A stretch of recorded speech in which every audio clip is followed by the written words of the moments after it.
Kak Bram. Ya, nah, gitu direkam biar ada jejak digitalnya. Halo, Nek. Gitarnya udah ini. Kenapa? Tidak boleh nangis itu. Tidak Si boleh Sari nangis. makin ini Sari loh. Tidak Makin boleh apa ya? nangis. Makin berkarisma.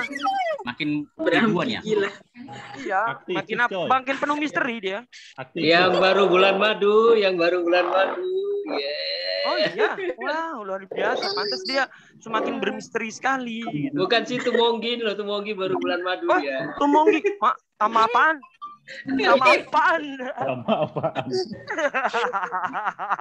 Halo, ya aduh. Tumonggi, ketemu lagi kita ya. Itu Opa. Halo Opa Bram. Itu Opa Bram itu. Halo Adik Noli, jangan panggil Opa, Om aja. Jangan. Halo Panggil Opa. AA aja. AA. Semacam terlalu jauh. Itu Opa itu. Opa. AA Berampi. Oh halo Aa Brampi. Iya Berampi. Umbu Sari, Rambu Sari. Kenapa? Adi mau apa? Adi mau apa? Ade mau Ini Tante Esi. Halo Tante Esi. Kenapa Adi? Tidak bisa dia pegang. Oh, mungkin Adik Noli mau segera mulai mungkin ibadahnya. ada yang mau apa kali ibadah kali? Iya. Atau yang mau Iyalah. sepatah dua patah kata dulu lah Bang Ben. Sepatah dua patah kata. atau Enggak, kata biasanya kuda. kan ada kata pengantar dari Ya, majelis betul. jemaat, dari Samuel penatua. DJ lah, Samuel DJ. Itu.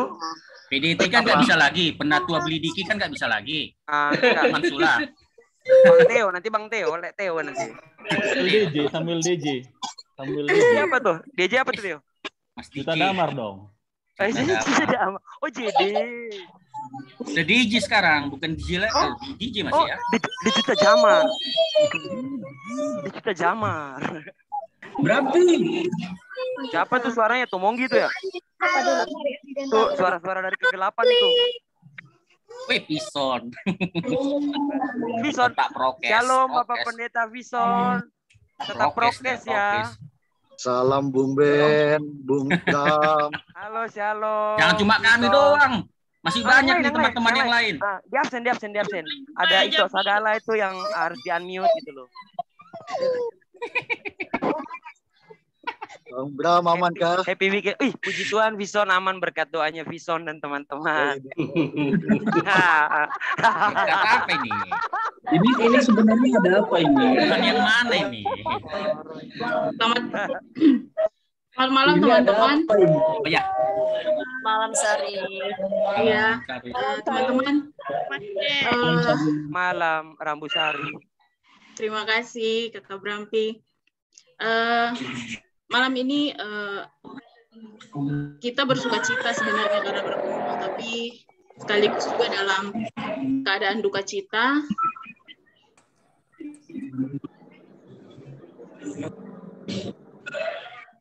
Kali pertama angkatan 2005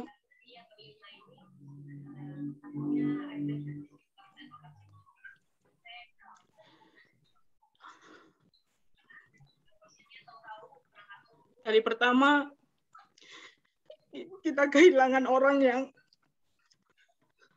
mungkin punya banyak cerita. Tapi mungkin tawa kita yang barusan itu menunjukkan bahwa kita sama-sama merasakan kehilangan saat ini. Kita akan mulai untuk sebagai penghormatan kita untuk Pendeta Okta. Mari kita bersama-sama memuji Tuhan walaupun secara virtual. Saya percaya kita semuanya dalam rasa yang sama.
Teman-teman, mari kita berdoa. Kami berterima kasih Tuhan untuk setiap penyertaan-Mu dalam kehidupan kami. Kami percaya Tuhan yang tetap hadir dalam setiap musim suka ataupun duka yang kami jalani. Dan pada saat ini, kami meminta pertolongan Tuhan, kami minta kekuatan penghiburan daripada-Mu untuk bisa melawat setiap kami yang kehilangan, melawat setiap kami yang kelelahan. Oleh karena itu Tuhan, biarlah persekutuan ini menjadi sumber energi yang baru bagi kami, untuk saling menopang, saling menguatkan, melalui hal-hal yang bisa kami bagikan bersama. Tuhan, Engkau yang memberkati kami dari awal hingga pada akhirnya nanti. Dalam nama Kristus kami berdoa dan mengucap syukur. Amin. Kawan-kawan, tanpa saya ingin memperpanjang di awal ini, saya ingin langsung menyerahkan kepada Beli Diki yang akan memimpin kita dalam sharing ataupun renungan di malam penguatan ini, di malam penghiburan ini. Untuk Lidiki, waktu dan tempat dipersilakan. Oke, terima kasih atas waktunya ya. Oke, sebentar saya buka untuk sharing atau share screen untuk kita renungan singkat ya di malam hari ini. Intinya bahwa renungan malam hari ini saya intinya mau mentribute Okta, artinya mungkin nanti banyak hal personal dari aku pribadi, tetapi aku harap teman-teman ya bisa memahami dan nanti bisa ada waktunya teman-teman bisa sharing tentang pengalaman pribadi kita.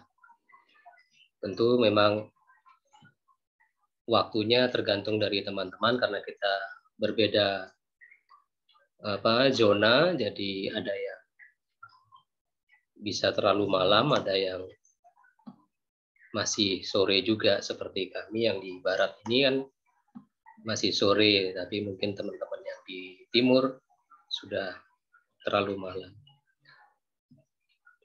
Baik,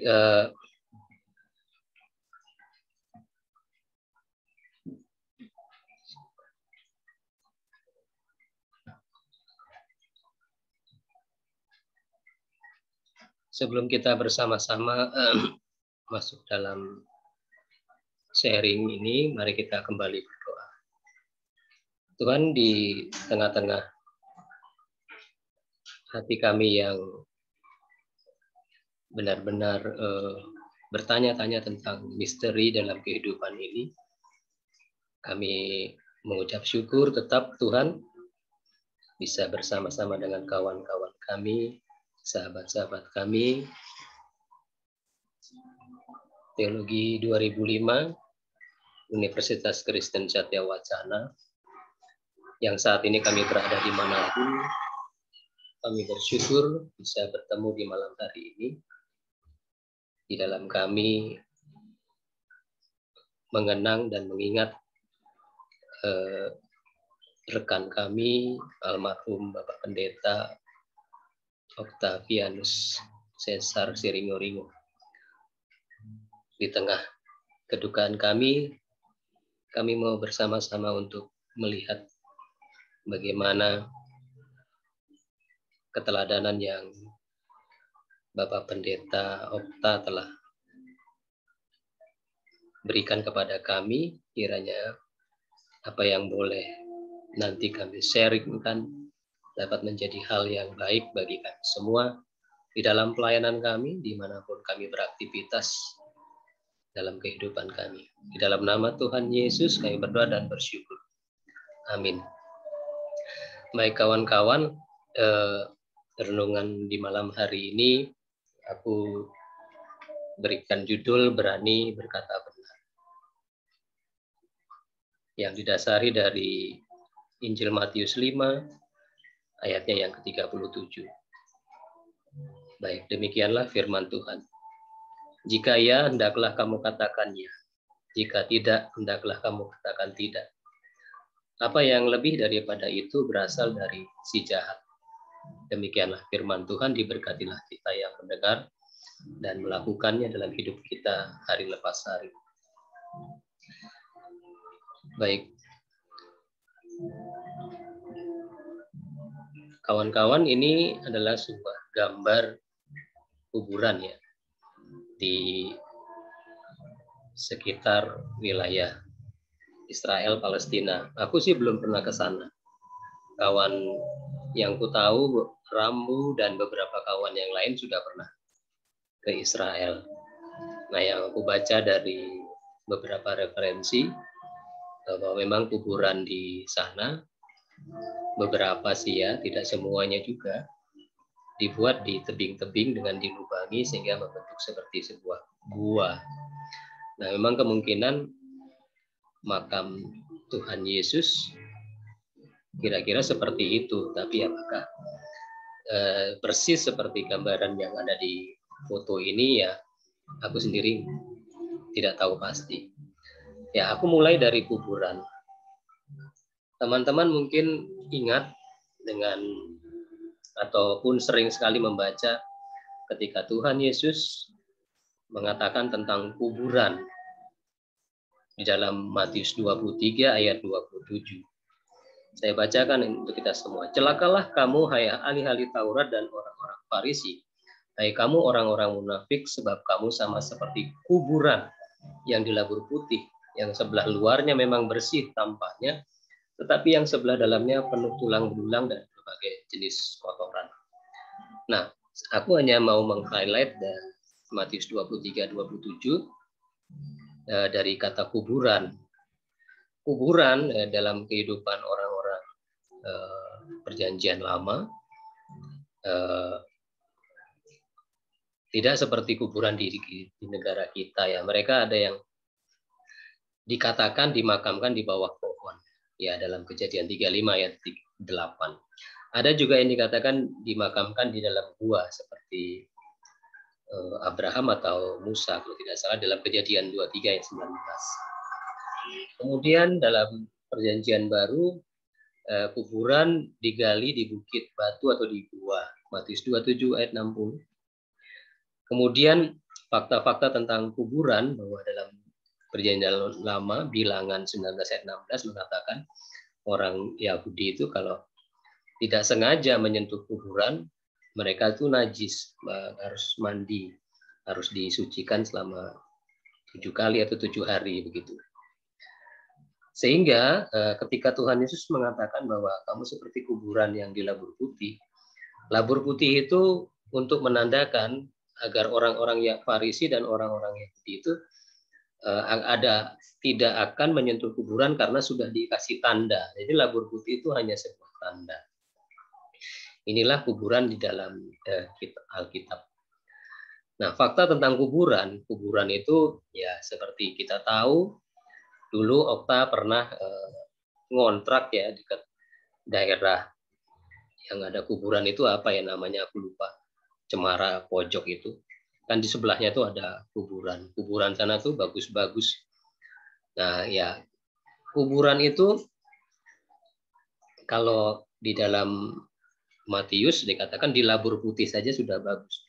Tetapi kita bisa bayangkan fakta kuburan dalam keadaan sekarang ya, bahwa kuburan khususnya kuburan orang Tionghoa dan juga kuburan bapakku ya, almarhum bapakku tuh dikubur di Kupang, itu bagus sekali ya, dipakai porselin ya, tidak sebagus kuburan orang tua kalian, tetapi menurut aku sudah sangat bagus karena di Jawa ini kuburan sudah tidak boleh dihias terlalu aneh-aneh, khususnya untuk kuburan di kampung. Tapi fakta tentang kuburan biasanya di luar dihias dengan bagus, tapi ternyata di dalamnya penuh dengan jenazah, mayat membusuk, penuh belatung yang menghancurkan mayat tersebut, dan baunya sangat menyengat di dalam kuburan tersebut. Nah, Matius 23 ayat 27 aku mau mengatakan bahwa Tuhan Yesus berani berkata benar dengan keras menyebutkan orang-orang Farisi itu seperti kuburan. Tentu kalian semua sudah tahu bahwa faktanya orang Farisi hafal dengan 613 buah Taurat dan juga aturan-aturan yang lain. Jadi orang-orang Farisi bukan orang-orang yang biasa, orang-orang yang pandai sekali ya. Tapi orang-orang yang pandai ini malah dibilang seperti kuburan oleh Tuhan Yesus. Faktanya bahwa memang itulah Tuhan kita. Ia mengatakannya dan ya di atasnya, dan tidak dikatakan tidak tedeng aling-aling, tidak tidak berhalus-halus kata-katanya supaya orang tidak tersinggung, tapi dia katakan kamu itu seperti kuburan. Istilahnya munafik lah orang-orang Farisi.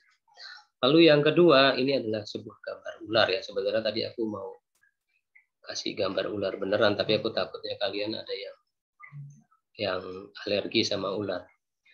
Nah, dalam Matius 12 ayat 34, kembali lagi Tuhan Yesus mengucapkan sebuah kata yang luar biasa kepada orang-orang Farisi. Dia katakan, "Hei kamu keturunan ular beludak, bagaimana kamu dapat mengucapkan hal-hal yang baik sedangkan kamu sendiri jahat?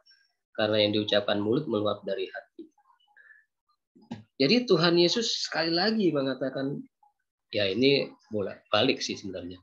Intinya faktanya bahwa Tuhan Yesus sekali lagi menegur orang Farisi dengan sebutan ular beludak. Artinya bahwa orang-orang Farisi ini banyak mengatakan hal-hal yang penuh dengan kebohongan. Kita tahu bahwa ya tafsiran dalam kitab pengantar PL ya, bahwa ular di dalam Kejadian 3 ayat 1 itu untuk melawan dewa-dewa kafir. Makanya ular itu dilambangkan dengan kejahatan. Tapi terlebih daripada itu, dalam Kejadian 3 ayat 1 dikatakan ular itu cerdik, banyak akalnya. Cerdik di sini mungkin lebih ke arah negatif ya. Tetapi sebenarnya tidak selalu melulu negatif. Hanya di dalam konteks ayat itu memang di kecerdikan ular itu lebih ke arah konotasinya negatif. Di dalam Perjanjian Baru dalam Wahyu 12 ayat 9, ular itu juga sebagai lambang dari iblis. Dan dalam Matius dikatakan ular, orang-orang Farisi itu seperti ular. Nah, fakta tentang ular itu mulutnya lidahnya berbisa, mempunyai bisa yang mematikan, hewan berbisa yang mematikan, bergerak diam-diam, lambang kesesatan dalam Yahudi. Tetapi sekali lagi teman-teman juga kita tahu bahwa fakta tentang ular, bagaimana ketika Musa membuat tongkat ular itu mengalahkan ular-ular yang memagut bangsa-bangsa Yahudi, ketika orang lihat tongkat ularnya Musa, mereka bisa sembuh. Tetapi pada umumnya ular itu dikonotasikan memang sebagai sebuah hal yang negatif, iblis. Bayangkan sekali lagi orang Farisi yang pandai-pandai itu dikatakan kamu adalah keturunan ular beludak. Sebuah perkataan yang berani dari Tuhan Yesus. Ini adalah gambar Daniel di hadapan Nebukadnezar. Tadi pagi aku membagikan renungan di grup kita. Bagaimana Daniel di hadapan Nebukadnezar sedang mengartikan mimpinya Nebukadnezar. Aku menggarisbawahi dalam Daniel pasal 4 ayat 22. Di sana Daniel mengatakan, Tuankulah itu, ya Raja. Tuanku yang telah bertambah besar dan kuat, yang kebesarannya bertambah sampai ke langit dan yang kekuasaannya sampai ke ujung bumi.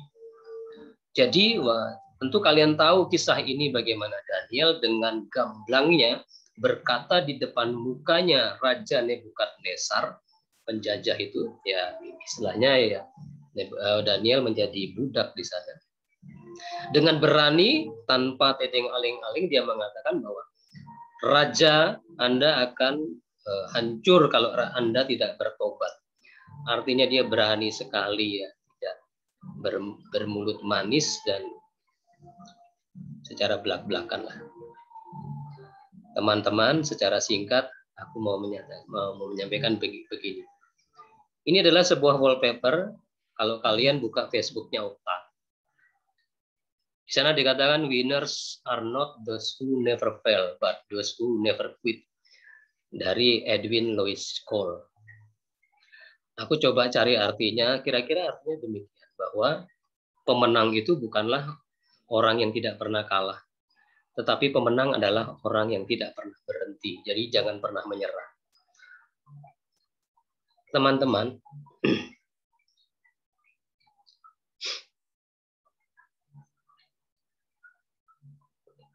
aku pribadi waktu bikin renungan tadi pagi itu benar-benar malu, benar. Aku benar-benar malu.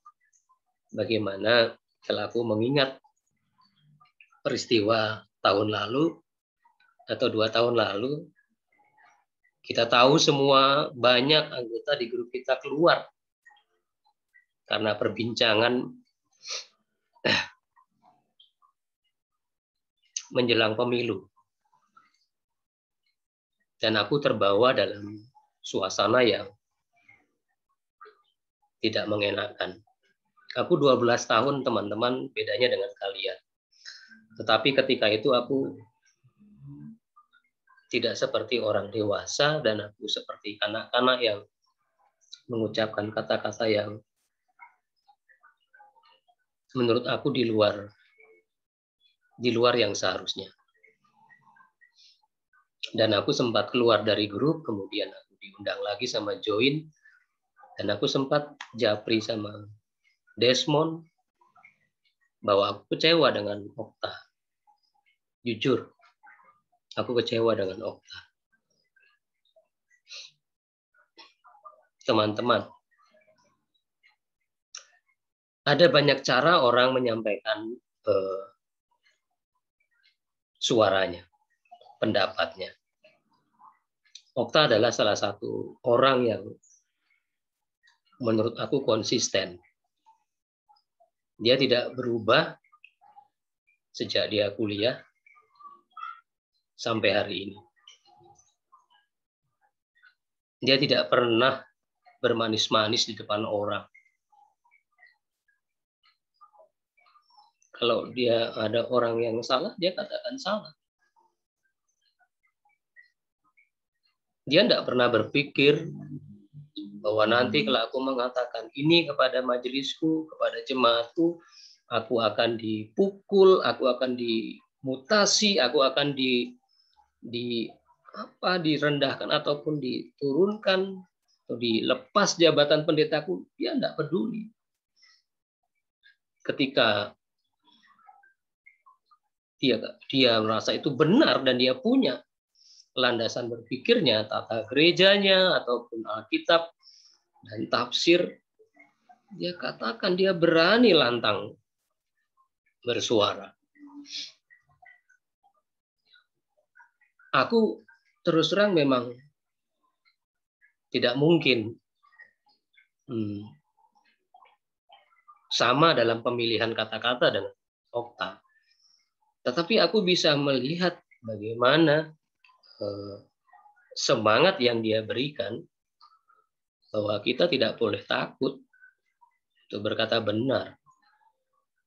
Cara Okta berbicara memang demikian. Tapi apa yang dia sampaikan itu benar, kawan-kawan. Benar. Ketika dia mengatakan ketidaksetujuan dengan pemimpin negeri ini, itu adalah suaranya dia. Cara dia menyampaikan membuat kita semua keluar dari grup sebagian, tapi itulah cara Okta. Sekali lagi, dia tidak ada maksud sama sekali membenci kita. Tidak ada. Tapi dia sungguh-sungguh merupakan sosok yang tidak suka dengan ketidakadilan yang terjadi di negara ini. Itu saja. Itulah yang dia suarakan. Meskipun pemilihan bahasanya, pemilihan kata-katanya membuat kita semua tersinggung, termasuk aku. Kepergian Okta ini menyadarkan aku bahwa Tuhan Yesus keras loh berkata kepada para pemimpin waktu itu, orang-orang Farisi dan ahli-ahli Taurat. Coba kita, salah satu dari kita, pemimpin di gereja, ada seorang jemaat kita, Pak Pendeta, Anda seperti ular beludak. Pak Pendeta, Anda seperti kuburan, munafik. Berkhotbah bisa, tapi tindakan sehari-harimu nol. Pasti kita akan begitu tersinggung. Tapi itulah yang dikatakan Tuhan Yesus untuk menegur kemunafikan dan kebohongan. Ya, sekali lagi aku mengatakan cara orang menyampaikan kebenaran itu berbeda-beda. Kita bisa setuju dan bisa tidak setuju. Aku pribadi mungkin tidak akan memilih kata-kata yang disampaikan Okta. Tetapi semangat yang dia sampaikan, aku akan tiru. Bahwa kita tidak boleh berhenti, saudara-saudara. Seperti wallpaper yang ada di Facebook-nya. Kita jangan pernah berhenti. Karena pemenang itu adalah orang yang tidak pernah berhenti untuk terus menyuarakan kebenaran. Dimanapun kita berada. Di gereja kita. Di sekolah. Dalam keluarga. Di masyarakat. Tidak ada orang yang punya peranan yang, oh aku orang yang kecil sederhana. Tidak. Semua kita punya peranan yang sama. kita semua penting, dan jadilah pemenang. Seperti kata sahabat kita, marilah kita jadi pemenang. Pemenang yang tidak pernah berhenti. Ya, saudara-saudara, teman-temanku yang terkasih dalam Tuhan, itulah yang bisa aku sampaikan di malam hari ini, bahwa secara jujur aku mengatakan Okta adalah orang yang berani berkata benar. Jika ya, dia katakan ya.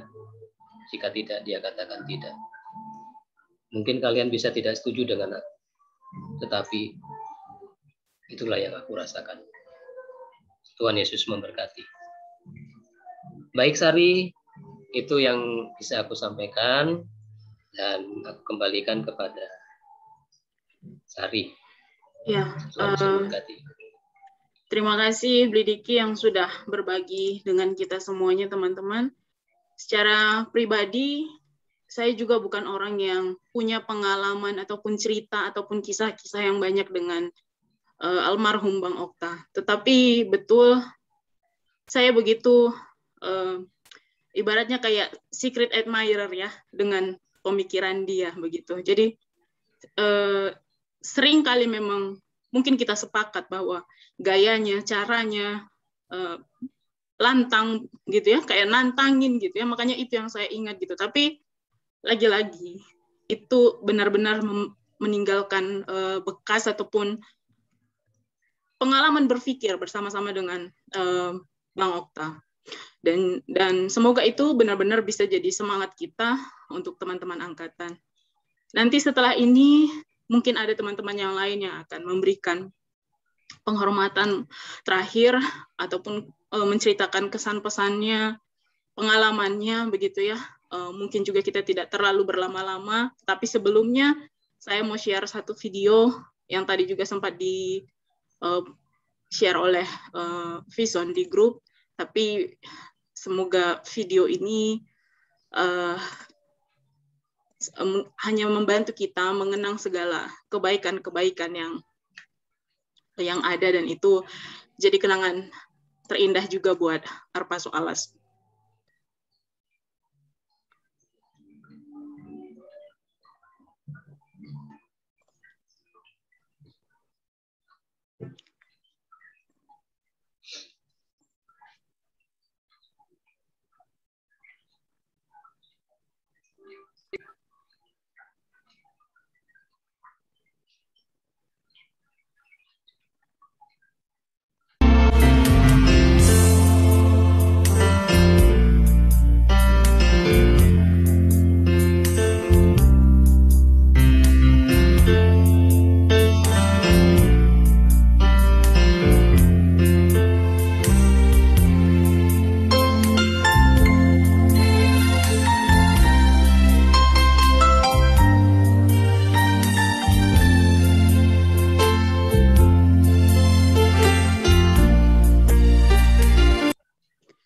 Ya, teman-teman dipersilakan kepada yang ingin menyampaikan kesannya atau mungkin ingin bercerita, berbagi. Saya tidak bisa menunjuk satu persatu, tetapi silakan dengan kerelaan hati teman-teman diberikan waktu.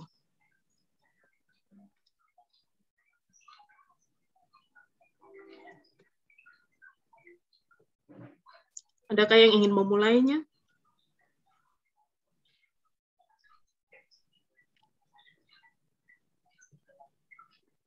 Bang Ben lah, Bang Ben.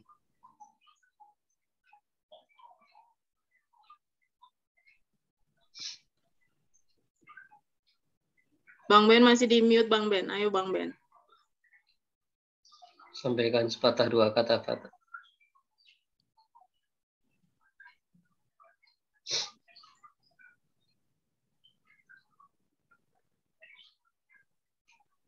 Semuanya bisa di unmute sendiri-sendiri loh, bisa loh, silakan.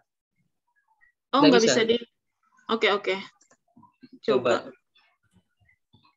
Oke. Oke, sudah Bang Ben. Udah ya, makasih. Dengar ya teman-teman ya. Iya. Dengar. Ya, makasih untuk waktunya, makasih untuk firman Tuhannya, Bli. Makasih buat kita. Satu yang ku kenal mengenai Lekotak, Yokta, dia orangnya nggak mau kalah. Iya. Nah, artinya nggak mau kalah, egonya tinggi, apa yang diutarakannya harus bisa diterima orang. Belak-belakan. Pertama kali kenal sama dia sama Le Uco. Kami bertiga. Kebetulan juga karena kami bertiga juga pernah kuliah di sekolah lain tentang teologi. Kaum buangan ya, Bang. Ya, buangan. Bisa dikatakan seperti itu. Ketemu sama dia, orangnya mendominasi dalam arti pembicaraan. Yang enaknya sama dia, itu yang sisi nggak enaknya dulu. Biasa manusia kan, yang nggak enaknya dulu yang dilihat.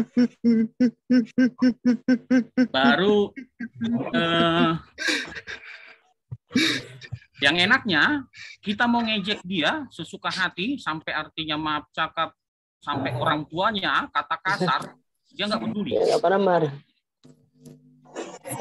Dia nggak peduli dengan itu. Itu fairnya. Dia suka-sukanya untuk ngomong, tapi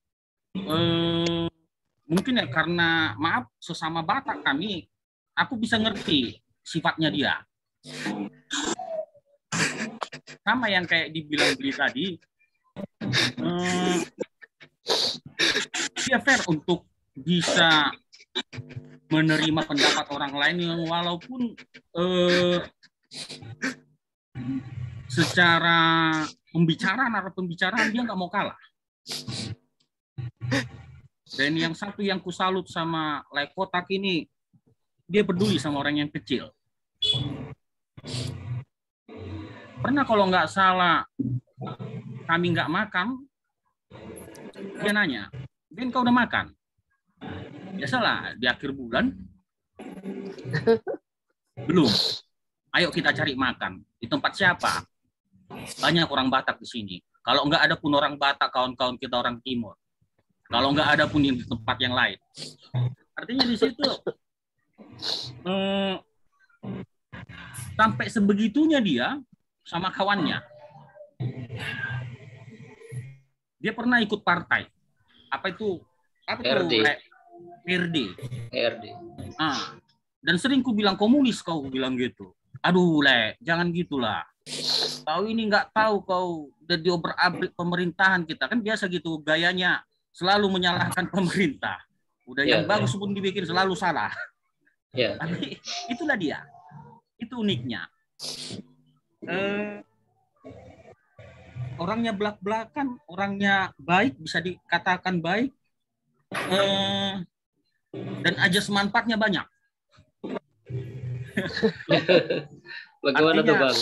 Ajas manfaatnya seperti ini. Dia penghuni apa aku bilang ya? Penghuni kehormatan di asrama. Mungkin karena dia orang-orang asrama, anak-anak asrama udah banyak tahu dia yang lebih tua, kan biasa gitu. Orang hormat sama yang lebih tua. Itu dimanfaatin semuanya. Mau susunya pun diambil, mau minumannya pun diambil, mau apanya pun diambil, dia suka dia. Dan dia cuek. Ya, diambil aja, tinggal ngomong. Omongan yang menyelamatkan dia. Nggak bisa lagi ku ambil rupanya punyamu. Apa maksudmu kau beli ini? Kau beli ini nggak mau dihabisin rupanya. Kita mau bilang apa coba kalau dibilang kayak gitu sama abang?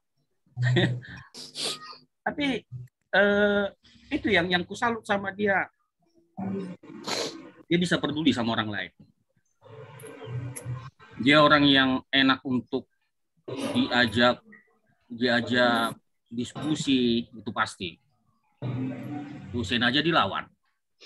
Iya. Artinya pas yang dibilang beli itu tadi, dia sosok orang yang berani. Dia nggak peduli mau pendetanya bagaimana, dia nggak peduli. Kalau nggak salah ya Mon ya, dia pernah berselisih paham sama seniornya ya, yang pendeta. Kurang-kurang tahu, entah gimana jelasnya. Tapi mungkin emang Guru Desmond nanti yang bisa ngapainnya. Tapi artinya kita kehilangan dia. Memang ada feelingku tapi nggak sampai meninggal. Maaf. Ada feelingku dia, tapi nggak sampai separah itu. Jemaat banyak yang pergi, tapi bisa selamat. Okta kenapa enggak? Dia masih muda, dia belum berkeluarga, belum berketurunan, masih nggak ngerti lagi hancurnya hati Inang Burung Nababan ya. Nggak ngerti lagi hancurnya orang tua dari Okta sama keluarganya semua. Nggak ngerti lagi kita mau gimana. Tapi satu yang pasti, ya kembali lagi ke Alkitab. Itu udah rencana Tuhan, apa kita mau bilang? Ya hanya dengan itu, jalan satu-satunya kita bisa bertemu dengan juru selamat kita. Ya kembali lagi ke teologi lagi. Tapi kita bersyukur bisa punya teman segila, secerewet, sekatro, semana semuanya lah. Kita bersyukur untuk itu. Kita bersyukur bisa kenal Octavianus Siringo-ringo yang bisa dikatakan orang yang belak-belakan, orang yang fair, orang yang peduli sama yang kecil, yang walaupun istilahnya enggak dari horongnya, golongannya, dia bisa peduli. Kita bersyukur untuk itu. Ya harapan kita doakan keluarga Inang Burung Nababan, istrinya, orang tuanya, kita terpukul dengan ini. Tapi di satu sisi kita juga bersyukur daripada dia tersiksa, daripada dia makin menderita. Tapi itu antara ikhlas dan tidak ikhlas. Tapi kalau sudah berhadapan sama Tuhan, apa yang mau kita bilang? Dia yang kasih semua. Ya, harapanku kita doakan keluarganya. Supaya bisa kuat. Mungkin itu dulu. Mungkin nanti ada lagi yang lain. Terima kasih. Ya, makasih Bang Ben yang sudah menyampaikan pesan-kesannya. Teman-teman, sebelum kita lanjut lagi untuk tribute ini, ada satu video yang barusan disampaikan oleh Bang Desmond, mungkin nanti juga bisa sekaligus menyampaikan tribute-nya ya. Saya share screen-nya dulu.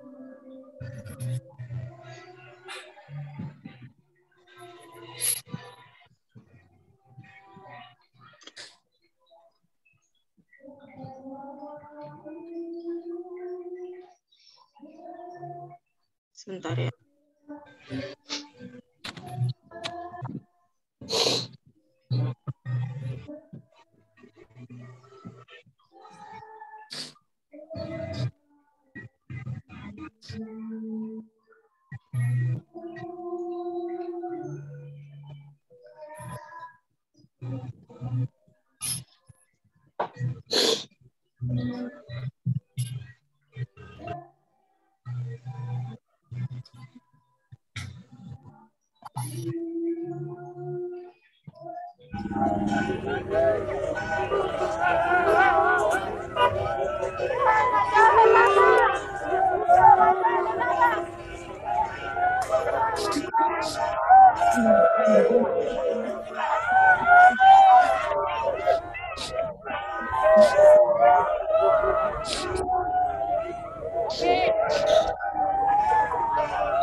Jalan waktu. Ya, langsung ke Bang Desmond aja. Dipersilakan untuk. Yo. Bentar ya.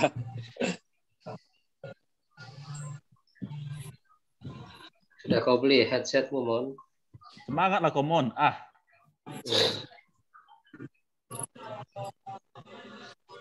Kemarin dia tidak punya headset, Tio. iya. Waduh. Sekarang dia baru beli dia.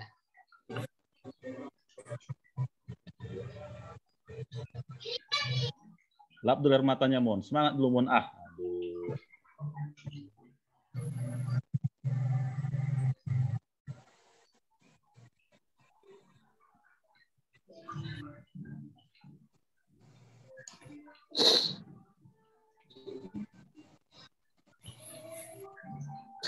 Di unmute dulu, Bang Desmond. Ya. Iya. Jadi sebenarnya aku mau cari video di kuburannya gitu ya, tapi nggak dapet karena nggak ada yang rekam atau enggak. Tapi yang dapet itu masih tadi video waktu dia melintas di gereja tempat dia melayani, Indrapura Kota. Jadi memang Bang Okta itu dari tadi sebenarnya dioper-oper gitu ya, diminta keluarganya dia supaya dikuburkan di Serampa, kampung mertuanya. Tapi nggak dikasih, nggak tahu pemerintah Serampa mungkin yang nggak ngasih, tapi nggak dikasih, dia dikubur di Serampa, terus dicoba mau dikubur di Simalingkar B, daerah Medan, tapi katanya udah penuh, jadi mungkin ada koneksi, akhirnya dikubur dia di rumah sakit Batubara, jadi agak jauh sebenarnya ke Batubara, cuman posisi Batubara ini memang harus ngelewatin gereja tempat dia pelayanan. Nah, jadi tadi itu direkam sama jemaatnya waktu ambulannya melintas dari depan gereja tempat dia melayani, hanya melintas begitu sebenarnya. Kebetulan ada jemaatnya itu orang Paropo gitu, jemaat yang kulayani. Jadi kami komunikasi beberapa hari ini tentang Abang Ogen, Abang Okta, jemaatnya yang orang Paropo itu gitu. Nggak ada kata-kata sih aku untuk Bang Okta.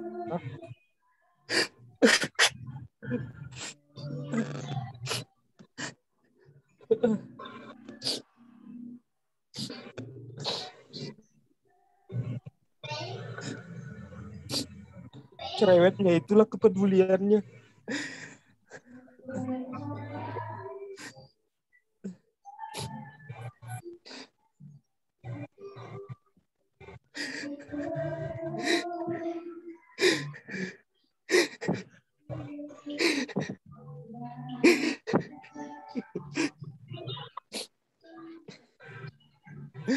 Kau harus ke ini, Mon.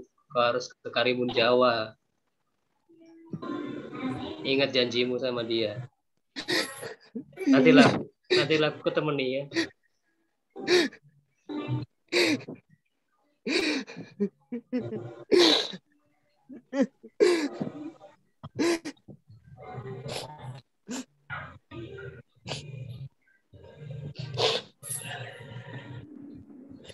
Kalau kita mungkin disuruh datang ke tempat pelayanan kita, kunjungan, mungkin kita banyak alasan ya. Padahal bisa aja sekali ngelintas gitu loh. Tapi kalau Bang Okta disempatin gitu. Indrapura sebenarnya dekat itu. Dari tempat awak lewat kalau mau pulang kampung. Tapi gak ada singgah. Berapa kali ditawarin gak pernah singgah ke Indrapura.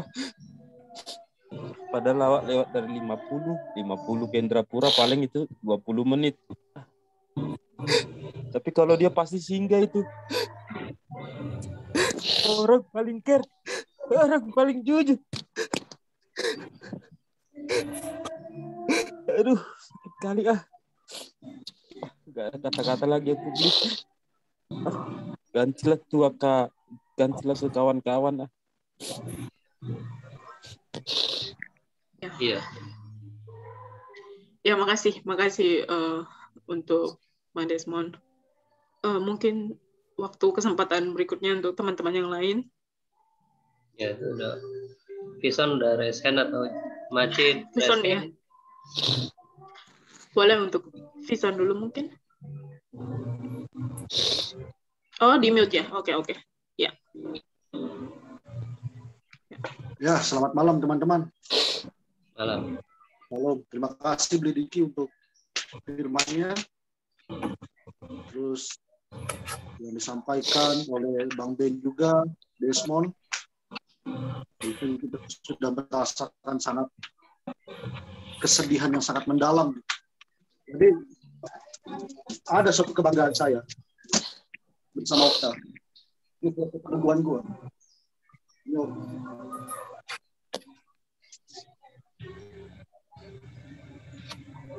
Ya, waktu gue diteguhkan, dia bilang begini, Con, gue ikut numpangi tangan ya. Biar ada jembatan Calvinis sama Lutheran. Sambil ngakak ketawa. Terus dia bilang, gue doain lu supaya lu nanti jadi pendeta yang hebat. Ya jujur teman-teman, gue ngerasa sampai saat ini, gue bisa seperti ini juga karena doa Okta gitu. Dan Okta support gue, motivasi di dalam pelayanan gue di Natuna. Dia selalu ngajari gue bagaimana menghadapi orang-orang Batak. Karena mayoritas jemaat di Natuna itu orang Batak. Diajarin gue, ada harus keras, ada harus lembut. Dia katakan, lu bisa lewatin ini, Son. Jadi, gue ngerasa Okta itu pertama di teman-teman angkatan, itu nggak pernah pilih teman. Dia nggak pernah teman. Mau teman itu ada kekurangan apapun, dia tetap rangkul. Dia tidak pernah musuhin teman. Dia tidak pernah ngata-ngatain teman. Sepengetahuan saya, yang merasa dekat sama Okta, selama di Jakarta kami fitness bareng. Waktu dia mau kawin, Son, gue mau ngecilin badan, berat badan gue 170 kilo. Bagaimana gue bisa ngecilin badan? Puji Tuhan pada saat itu dia dengan niat 3 bulan, dia sampai pangkas 80-an kilo. Dan gue lihat niat Okta luar biasa karena dia mau menikah, katanya mau ada cewek yang dekat sama dia, yaitu Boru Nababan ini, Kak Raya ini. Lalu saya bilang begini, nah nanti kalau bisa udah nikah, teruslah berolahraga, aku bilang gitu. Jaga badan. Terus dia telepon saya, Son, ternyata berat badan gue masih naik lagi. 165 kilo. Jadi, lalu saya katakan begini, udah mulailah pelan-pelan diet, aku bilang gitu. Kurangi aja makannya, gak usah makan malam. Gak bisa, Con, dia bilang. Di sini jemaat gue, nasi gue saksang terus, katanya. Jadi gue harus makan terus, katanya. Ya, terus dia katakan lagi begini, waktu kemarin video call, gue merasa bersyukur juga sih. Terakhir kemarin waktu video call sama Okta ngangkat gitu loh. Gimana kabar lu, Le? Gue bilang, puji Tuhan sudah membaik, Con, dia bilang. Demam gue udah berkurang, dia bilang. Udah turun, dia bilang. Saturasi lu udah naik. Wah, puji Tuhan lah, Le, semoga makin membaik, gue bilang gitu. Terus kenapa kok nggak pakai baju, Le? Gue bilang begitu. Nggak ada baju aku, Son, katanya. Nggak ada baju. Dia bilang nggak ada baju. Gue bilang, kenapa baju lu nggak ada? Teringat gue banyak, Con. Gue cuma bawa 6 lembar. Terus jemaat lu mana? Ya, kunci pastori ada di gue, dia bilang. Dan dia nggak pakai baju, kawan-kawan. Nggak pakai baju. Terus dari kapan nggak pakai baju? Dari tadi malam, Con. Bagaimana? Kira-kira apa solusinya, Le? Gue bilang gitu. Ya, ini istriku di sebelah lagi nyuci bajuku. Yang 6 lembar itu, katanya. Di situ, teman-teman, gue ngerasa kayak ada dorongan, doain Le Okta, doain Le Okta. Gue berdoa di situ sama Okta. Gue bilang, kita berdoa yuk, Ya mohon maaf lah, ya, kalau kata-kata pendeta GPIB ini dalam doa ini nggak sebagus pendeta-pendeta HKBP, gue bilang begitu. Karena mereka ini sering marhata, ketawa lah kami bercanda-bercanda gitu kan. Lalu ya udah Con, doain aku lah, dia bilang. Ya udah, ketika berdoa, gue minta sama Tuhan supaya Leokta dilengkapi sandangnya, pakaian, supaya ada pakaiannya dia pakai. Lalu setelah doa, gue telepon beli Diki, dan dia bilang sama gue, Japri, Con, doa lu terkabul. Gue udah dapat baju dari ada pasien yang ukuran badannya sama kayak saya, dia bilang. Dia ngasih gue baju, dia bilang. Ya Le ya, yang penting lu pakai baju Le. Ya gue sempat bercanda lu ngapain nggak pakai baju Le, bilang gitu, udah kayak VCS aja kita ini, gue bilang begitu kan, sambil ketawa dia ngakak kan. Ya udah, dia minta lihat Leti, anak gue, dia bilang, wah mana baru si Ringgo itu Con, dia bilang. Jadi Okta itu dulu ya pengen jadi bapak asuhnya juga buat Leti. Makanya dia bilang, Leti itu baru si Ringgo, bukan bayi lain lagi, dia bilang. Gue minta anakmu, dia bilang. Terus si Okta bilang begini lagi, Con, sehat-sehatlah kalian ya, dia bilang. Depan istri anakku.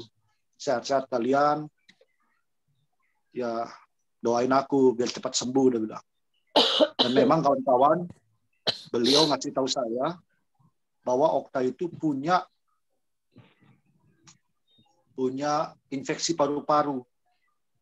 Dia punya infeksi paru-paru yang sudah parah. Jadi pun boleh bertemu dengan dia, karena takutnya istrinya kan sedang juga terpapar, akhirnya memperparah keadaan Okta gitu loh. Jadi dia bilang, nah pasti Tuhan tolong kok, gue bilang gitu. Pasti Tuhan tolong lu, gue bilang. Tuhan pasti jamah lu. Dan habis itu kan kita lihat di grup, dia sudah tidak lagi balas kan. Dia sudah tidak lagi balas. Dan dia bilang katanya dia udah pasang oksigen, saturasinya udah mulai menurun, dan sudah mulai kritis. Kita dengar info dari berita-berita yang ada. Lalu ya ini teman-teman, saya jujur saya sudah cerita sama Gamis juga, sama Lius, sebelum Okta meninggal, malam sebelum Okta meninggal. Ya itulah mungkin dalam mimpi gua Okta pamitan. Dia pakai kemeja putih sama celana hitam. Gue pakai baniang pada saat itu. Nah baniang itu kalau di GPIB itu dipakai dalam acara kedukaan. Sering dipakai dalam acara kedukaan. Lalu gue tanya, Leokta dari mana? Biasa Son, tapi sambil ketawa khasnya Leokta, ketawa ngakak sambil tangannya itu sambil kayak menunjuk begini. Ya udah Le, jalan yuk, gue bilang begitu. Kita jalan. Yuk Con, dia bilang. Nah habis itu gue lupa gue bagaimana sama Leokta. Dan besok malamnya dengar pertama Desmond, lalu Games menyusul dengan emot nangis. Ya udah, gue di situ pasti udah Leokta pergi. Jadi teman-teman, Arpaso Alaso ini kan terbentuk atau istilahnya diberi nama oleh Leokta. Apa yang sudah menjadi teladan Leokta dalam pertemanan kita, mungkin banyak yang kesal dengan perilakunya dia, kadang candanya kelewatan atau segala macam. Ya, itu adalah teman kita, itu adalah sahabat kita. Dia bisa menerima kekurangan kita, masa kita tidak bisa menerima kekurangannya dia? Jadi ya, teman-teman, Arpaso Alaso, tidak usahlah kita milih-milih teman. Itu yang gue pelajari dari Okta. Tidak usah kita pilih-pilih teman, mana yang nyaman dengan kita. Siapapun teman kita di Arpaso Alaso, ini adalah saudara-saudara kita. Inilah adik kita, abang kita. Okta merangkul sekali kita, teman-teman. Dia ada, dia menopang, dia menolong kita, mengajak bersetia kawan, dia mengajari kita bagaimana setia kawan yang baik. Nah inilah yang ditinggalkan oleh Okta. Nah makanya saya katakan, walaupun ada di Arpaso Alaso ada perasaan yang tidak enak, ya marilah kita saling memaafkan, kita saling merangkul lagi. Dan Okta sudah memberikan teladan yang baik, dan itu yang harus kita teruskan. Itu saja Beli yang dapat gue sampaikan teman-teman. Itu yang saya rasakan kedekatan dengan Le Okta. Ya saya kesian juga tadi ngeliat fotonya Kak Raya Nababan itu sampai duduk sendirian di situ. Duduk sendirian dengan pakaian APD, dengan kesedihan muka, dengan wajah yang sembab. Ya kita hanya bisa ya, bagaimana ada cara supaya kita bisa connect dengan istrinya, apa yang bisa kita beri bantuan, support atau apapun ya. Itu Bli, makasih Bli, teman-teman. Baik, terima kasih untuk Vitson. Berikutnya, apakah ada yang mau sharing lagi? Dona, Mace. Dona? Dipersilakan untuk Dona. Ya. Shalom semua, selamat malam. Selamat malam, Mace. Iya. Satu kali saya makan di warung Manado, apa namanya, belakang kampus itu. Tuntun bukan, satunya lagi. Tabita. Iya, Tuntun. Tabita. Nah, saya pas di belakang Okta. Terus waktu dia ambil lauk, saya tahu kalau dia banyakin. Dia ambil ayam 2 sama daging babi, dia taruh paling bawah, terus dia tutup pakai nasi kan. Terus di atasnya dia taruh telur. Mungkin dia lapar waktu itu, saya juga tidak tahu. Tapi saya ikuti saya dari belakang sampai di depan mau bayar. Terus Tante Tabita mungkin sudah berulang kali kan dapatin almarhum seperti itu. Akhirnya dia baliklah nasinya. Oh, kok ambil ini ayam sama daging babi, kok sembunyi di bawah nasi katanya. Terus saya bilang, sudah Tante, tidak apa-apa, nanti saya bayar. Saya bilang begitu. Terus dia baik, dia bilang, makasih Mace ya, kita makan sama-sama Mace. Setelah itu aku disuruh juga bayar itu apa, jeruk 2 lagi kan. Tapi sering kali dia kayak gitu. Memang kadang-kadang menjengkelkan, tapi saya suka main di kosnya di waktu masih tinggal di belakang Tuntun itu. Saya suka ke situ kan sama Lius, suka duduk di situ sampai malam baru saya pulang. Memang kadang-kadang tidak nyambung kita, tapi pokoknya suka saya duduk sama dia begitu. Dan seringkali kita ngobrol apa saja menyangkut Papua, dan dia yang selalu bilang, ingatlah kau Don, jangan jadi pendeta politik katanya, karena banyak pendeta di Papua itu yang suka jadi dewan DPR. Tidaklah, saya bilang begitu kan. Jadi dia selalu suka kritik soal kehidupan para pendeta juga di Papua, yang memang almarhum Ibu Yosi selalu bilang bahwa jangan sampai kita jadi pendeta politik, dan itu yang selalu dia ngomong ke saya. Jadi kemarin begitu tahu dia masuk rumah sakit dan saya tahu bahwa dia obesitas, itu saya sudah merasa bahwa kok dia jauh sekali begitu ya. Tiba-tiba kita masih saling menguatkan. Saya lihat Sam juga masuk. Tapi saya ingat bahwa di bulan ini, bulan lalu itu kami di Papua sini ada kurang lebih 16 pendeta yang meninggal ya. Dan itu berturut-turut. Jadi setiap kali mereka bilang ada di ICU, pasti tidak lama, pasti 2 hari kemudian meninggal. Apalagi saya ingat Le Okta pernah bilang bahwa harusnya sinode klasis itu mempersiapkan apa itu? Donor darah. Ya. Dia sudah bilang kan harus dipersiapkan itu, kalau tidak kasihan para hamba. Harusnya bergerak cepat, dia bilang begitu. Ternyata dia mengalami hal itu. Kemarin ya sebelum dia meninggal malam itu saya kumpul dengan anak-anak di pastori, saya bilang, Bu Pendeta mau berdoa buat ibu punya teman. Kamu semua bantu ibu kita berdoa. Entahlah kenapa, tapi waktu saya berdoa itu saya menangis. Saya sudah rasa dia jauh sekali. Dan saat itu di sini tepat jam 8. Kami selesai berdoa, saya bilang sama anak-anak, besok pagi kita berdoa, subuh kita berdoa lagi buat Bapak Pendeta ya. Mereka bilang iya. Lalu saya matikan HP dan saya tidur. Tepat di sini jam 12:30 malam saya kaget bangun, saya kasih aktif HP. Biasanya di tengah malam sering sinyal hilang, tapi saat itu ada sinyal tadi malam itu, dan saya buka. Pertama notifikasi yang masuk itu Arpasus Al-Aso, dan saya lihat teman-teman sudah memberikan motion menangis. Sudah rasa bahwa dia akan pergi meninggalkan kita.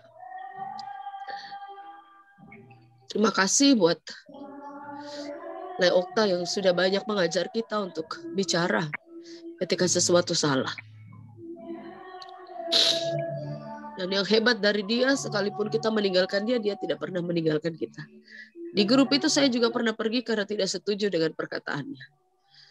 Tetapi dia tidak pernah meninggalkan grup. Dia tetap setia di situ. Artinya bahwa dia tahu bahwa karakter kita mungkin tidak sama dengan dia yang tetap bertahan sekalipun kita tidak menyukai dia. Dia tetap bertahan. Dan ketika saya masuk lagi di grup itu, diundang oleh Fani masuk, dia orang pertama yang bilang selamat datang Mace. Dia tidak sama sekali memberikan kebencian atau ketidaksukaan, tidak. Dan saya percaya bahwa dia sudah bersama-sama dengan Tuhan. Dia sudah tenang sekarang. Tuhan menolong supaya istri terkasih juga kuat menghadapi ujian hidup ini bersama dengan keluarga semua, dan semoga cepat dan lekas sembuh. Teman-teman semua juga, kita pernah bicara bahwa kalau ada pergumulan kita sampaikan, jangan kita simpan pergumulan dalam pelayanan ataupun dalam kesakitan, supaya kita sama-sama saling mendukung dalam doa. Saya juga minta maaf kalau ada perkataan atau perbuatan yang salah ketika ada di grup. Dan saya salah satu yang pernah meninggalkan grup ini hampir 1 tahun. Dan saya bersuka cita karena saya masih bisa bertegur sapa dengan dia sebelum dia kembali kepada Tuhan. Fani dan juga teman-teman yang lain masih tetap ada, kita tetap kompak ya. Amin. Kita tidak pernah tahu apa yang akan terjadi dalam hidup kita hari ini atau esok. Tuhan memberkati, minta maaf setelah ini saya leave karena sudah tengah malam di sini. Tuhan memberkati kita semua. Shalom. Shalom. Terima kasih untuk Macedona. Ya, teman-teman, ada satu video lagi sebagai kenangan buat kita untuk mengingat almarhum Bang Okta. Saya mau coba share ya video singkat ini. Mungkin ada yang sudah pernah melihatnya juga ya.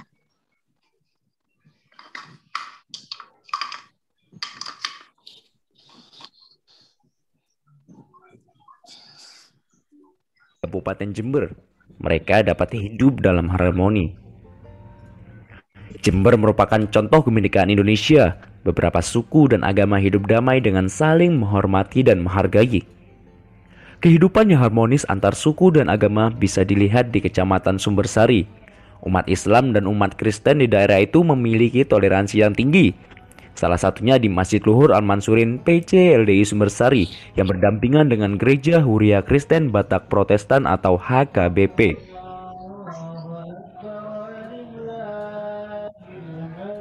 Mereka saling menghormati dan bergotong royong. Dalam perayaan Hari Raya Idul Adha misalnya, para jemaat HKBP memfasilitasi tempat sholat Id dan memberikan seekor kambing sebagai wujud toleransi di antara mereka.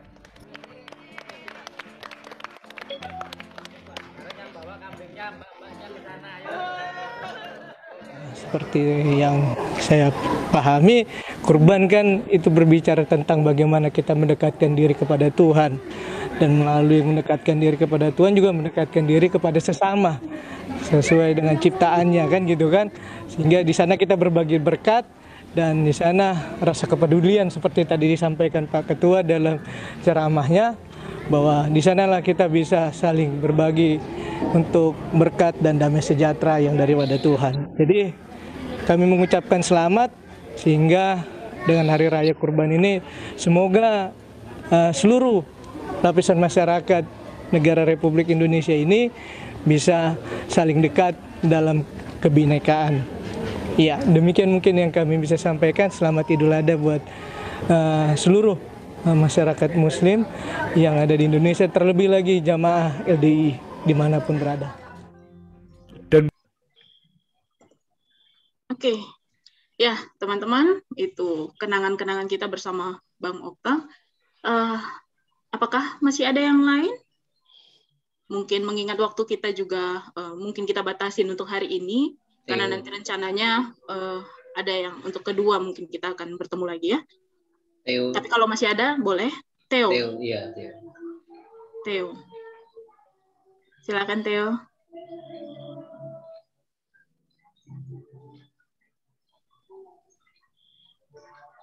Oh, sorry Theo, sebentar. Belum di mute ininya.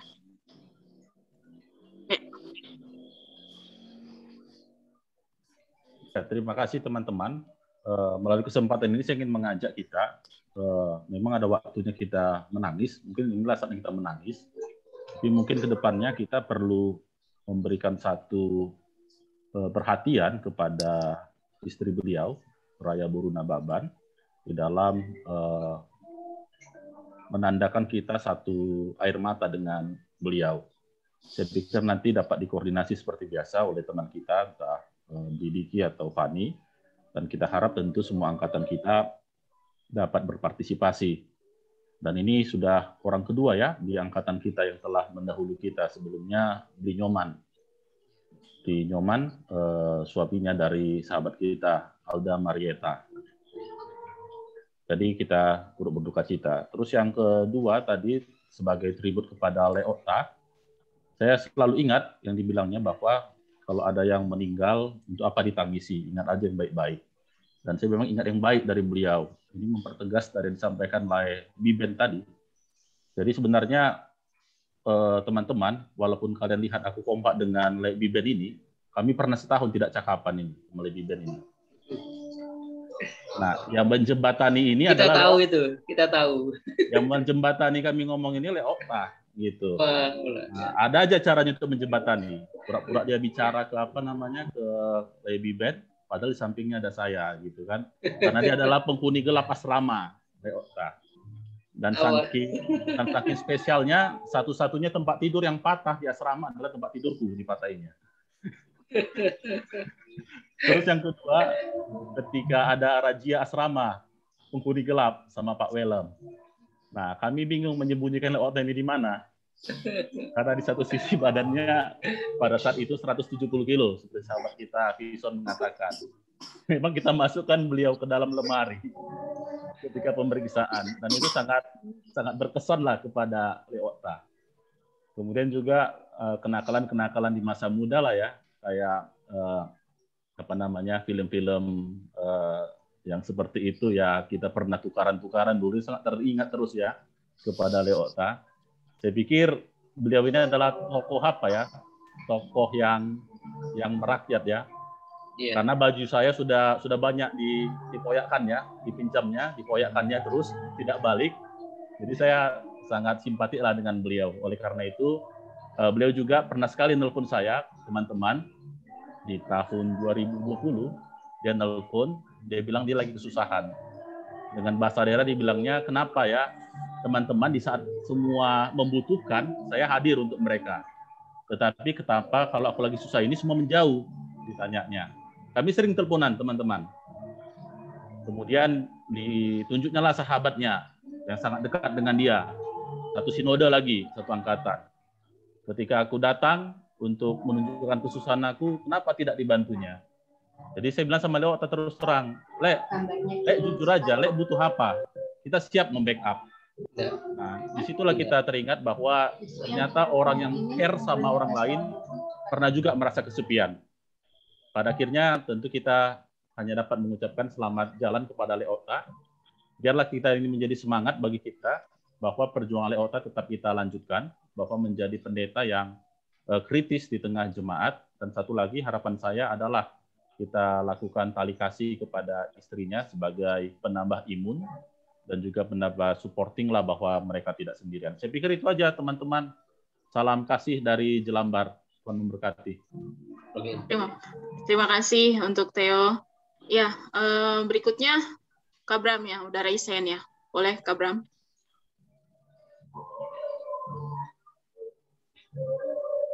Oke, ya. Ya, shalom. Selamat malam semuanya.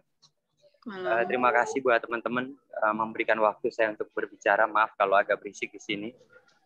Semoga tidak terlalu berisik.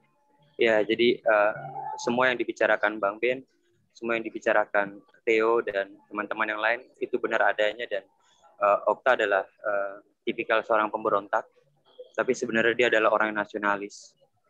Sebenarnya dia adalah orang nasionalis. Contohnya tadi video tadi itu, bahwa di balik hatinya yang memberontak itu ada jiwa nasionalis yang begitu tinggi. Dan memang ada banyak kejadian gila, ada banyak kejadian lucu yang saya secara pribadi lewati bersama Okta. Contohnya ketika saya tidak bisa berhenti tertawa lama sekali ketika dia mematahkan tempat tidurnya Theo gitu kan, sehingga dia dengan sangat emosi dia bilang, kenapa rupanya kau ketawa, dia bilang gitu kan. Ya karena memang lucu gitu loh, karena memang lucu. Dan saya ingat memang saya lupa presentasi mata kuliah apa itu, dia duduk di depan. Nah karena kan saya tahu dengan postur tubuhnya Okta, dia duduk di bangku kuliah nih di gedung E yang ada ininya nih, itu kan agak sempit. Nah jadi saya miss call dia di depan gitu kan. Jadi begitu saya miss call dia lagi presentasi, saya lupa mata kuliah apa, dia cepat-cepat angkat begitu kan, dia cepat-cepat angkat. Begitu dia mau ambil begini, saya matikan. Jadi begitu dilihat miss call dari saya, dia langsung teriak begini kan, bodat kau, kata dia gitu kan, bodat kau berampi, kata dia. Jadi itu tadi Okta. Okta itu orang yang seadanya, dan memang ada satu situasi yang terkesan bahwa ketika dia melakukan hal itu, wow gitu loh. Mungkin ada sebagian dari kita nggak bisa terima begitu loh. Tapi hal itu juga yang sebenarnya bisa kita belajar dari Okta, dan salah satunya adalah penerimaan. Saya bersyukur kalau malam hari ini saya boleh ikut dalam diskusi ibadah Zoom ini atas kepergian Okta, begitu kan, karena saya ada di tempat dari 2016, saya ada di tempat yang mungkin tidak semua orang inginkan, begitu kan, di tempat di mana 2016 sampai saat ini, di tempat di mana saya merasa orang tidak terima saya merasa bahkan keluarga saya sendiri tidak terima saya, begitu kan. Lalu Okta pernah datang mengunjungi saya. Okta pernah datang mengunjungi saya sama Noel. Nah, jadi sebelum perjalanan itu dia WA saya sambil dia fotoin. Yang dia fotoin itu apa? Ini Marlboro merah. Jadi saya ketawa, dia fotoin Marlboro merah, dia bilang, "Tuh, aku bawakan Marlboro merah." Jadi dia datang mengunjungi saya di tempat ini, begitu kan. Dan dari situ saya belajar bahwa yang mengubahkan setiap kita, saya secara pribadi, itu adalah penerimaan. Bahwa kita nggak akan bisa berubah kalau kita nggak dapat penerimaan dari orang-orang di sekitar kita. Dan salah satunya adalah Okta. Saya mendapat penerimaan dari Okta, dari Noel yang waktu itu datang mengunjungi saya di tempat ini, begitu kan. Sehingga dari semenjak itu sudah sekitar tahun 2017, mungkin 2018, saya lupa. 2017 atau 2018. Lalu saya terakhir komunikasi dengan Okta itu adalah sebelum pandemi. Nah, sebelum pandemi itu kita banyak komunikasi, dari mulai diskusi masalah Pitbull, diskusi masalah politik, diskusi masalah pelayanan, sampai diskusi masalah kehidupan, begitu kan. Nah, itu yang selalu kita diskusikan. Dan bicara Okta itu banyak hal gila yang saya lewati sama Okta, tapi satu yang memang saya tidak bisa lupakan itu bahwa dia mengajarkan bahwa penerimaan itu penting, ya. Sehingga ya, dia kasih tahu saya waktu itu sama Noel, kunjungi saya, dia bilang, jangan pernah merasa bahwa orang-orang nggak terima kamu, begitu. Apalagi saya tidak pernah tergabung di dalam grup Arpaso Alaso. Kalau tadi ada beberapa teman sempat sharing, oh iya, saya sempat keluar dari grup Arpaso Alaso. Nah, kalau saya tidak pernah bergabung di dalam grup Arpaso Alaso gitu. Karena nggak ada yang masukin sih, gitu kan. Nah, karena nggak ada yang masukin sih, gimana saya mau masuk, gitu kan. Nah, tapi Okta itu kasih sesuatu yang wow buat saya, begitu. Maksudnya penerimaan itu penting, dan Okta itu menerima saya, sehingga benar yang dibilang bahwa Okta itu menerima semua lapisan, Okta itu menerima semua orang, dan itu terlihat dari di asrama. Di asrama itu dia bisa masuk di kamar siapapun juga. Padahal itu belum tentu anak teologi, itu belum tentu satu angkatan, tapi dia bisa masuk di kamar siapapun juga, padahal dia bukan anak asrama. Itu luar biasa gitu loh. Itu luar biasa karena kita yang anak asrama sendiri pun belum tentu enjoy masuk ke kamar-kamar yang lain. Tapi Okta dengan enjoynya dia bisa masuk ke kamar yang lain gitu loh. Dia masuk ke kamar yang lain, terus waktu itu kita pernah ada ritual, kita panggil-panggilan tuyul di kamar Pingson di atas di lantai 2 gitu kan. Kita manggil-manggil tuyul atau kuntilanak, saya lupa lah gitu kan. Saya lupa gitu kan. Itu konyol-konyolnya kita lah gitu. Terus tiba-tiba entah kuntilanaknya datang atau bagaimana dari jendela begitu kan. Terus tiba-tiba lampu mati. Lampu mati, ternyata Games yang mati lampu gitu kan. Jadi kita lari keluar, memang ternyata kita sudah rencanakan itu, nanti kita lari keluar matikan lampunya gitu kan. Iya. Dan Okta yang tertinggal di kamar gitu kan. Karena postur tubuhnya tidak memungkinkan untuk balapan sama kita di pintu asrama begitu kan. Dan itu dia maki sekenceng-kencengnya. Padahal hari itu tengah malam gitu kan. Tengah malam. Jadi ada banyak hal yang luar biasa yang saya lewati bersama dengan Okta, dan terima kasih bahwa hari ini ada banyak juga hal yang diajarkan oleh Okta, sehingga kepergian Okta mengumpulkan kita. Kepergian Okta mengumpulkan kita, mengumpulkan saya secara pribadi dengan teman-teman melalui Zoom ini. Dan saya tertarik sekali dengan kalimat Okta di Facebook itu bahwa kemenangan itu bukan ketika kita berapa kali banyak kita jatuh, tapi ketika kita memutuskan untuk berhenti, ya itu kita kalah gitu loh. Itu kita kalah. Dan saya percaya bahwa saat ini Okta nggak berhenti, tapi saat ini Okta berjalan abadi bersama dengan Tuhan, berjalan abadi bersama dengan Bapa di sorga. Dan saya sedih, tapi saya tahu bahwa hidup ini adalah Tuhan yang punya, masa depan ini adalah Kristus yang punya, semuanya ini Tuhan yang punya. Jadi di balik kesedihan itu saya bahagia karena Okta kembali kepada yang punya, yaitu Bapa di sorga.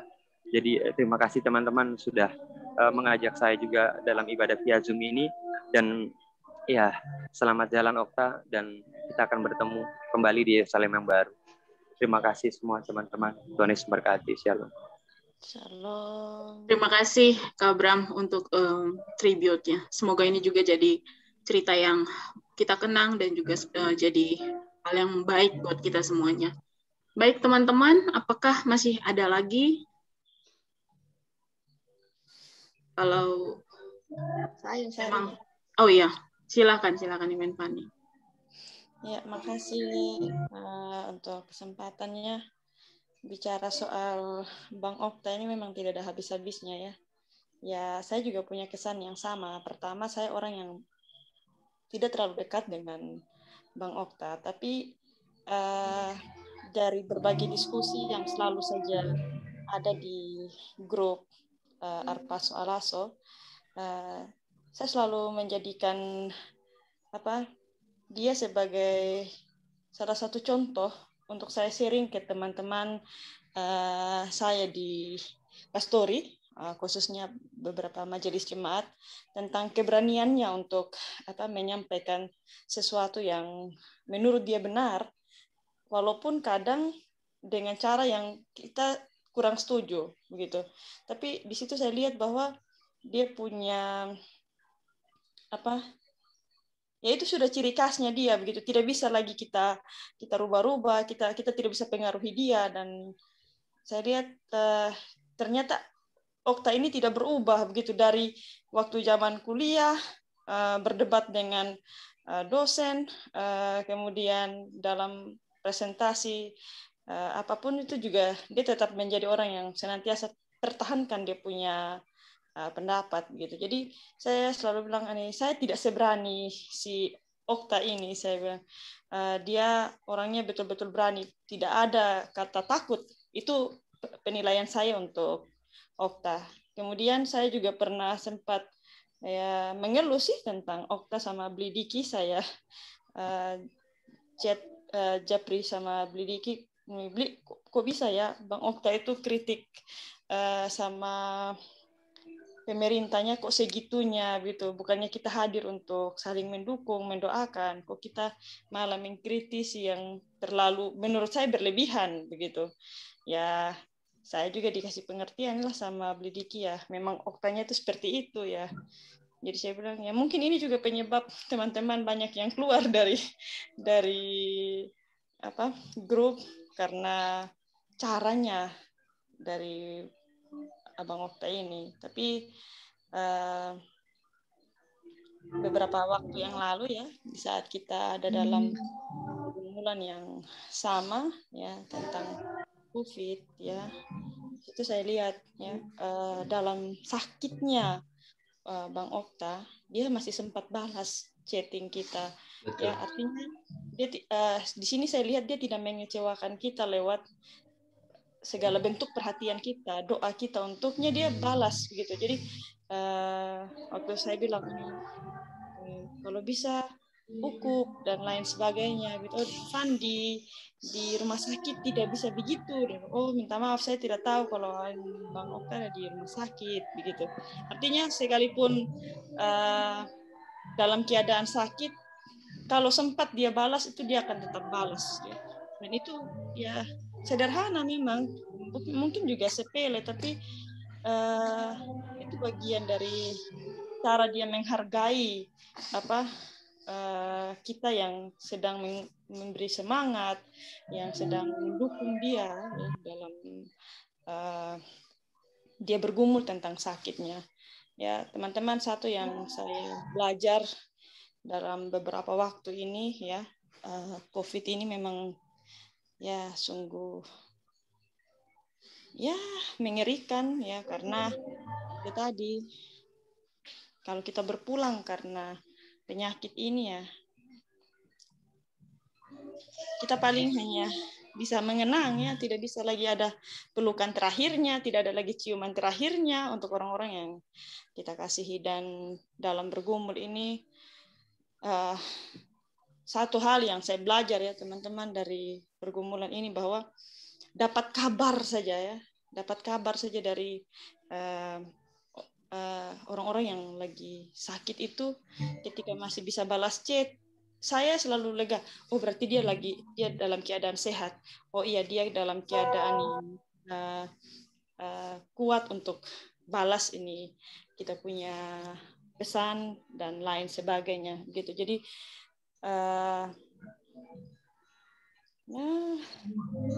saya mau bilang terima kasih saja untuk Bang Okta yang pernah menjadi bagian cerita kita grup Arpa Soalaso.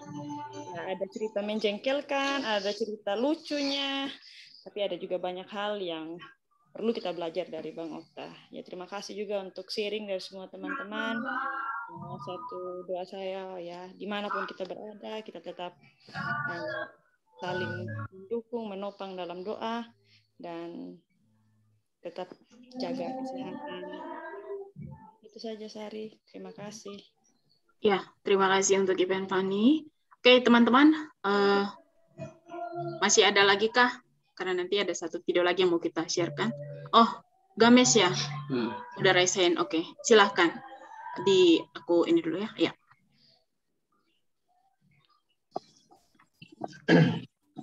Ya, terima kasih udah dikasih waktu buat menyampaikan kenangan tentang abang kita, teman kita ini.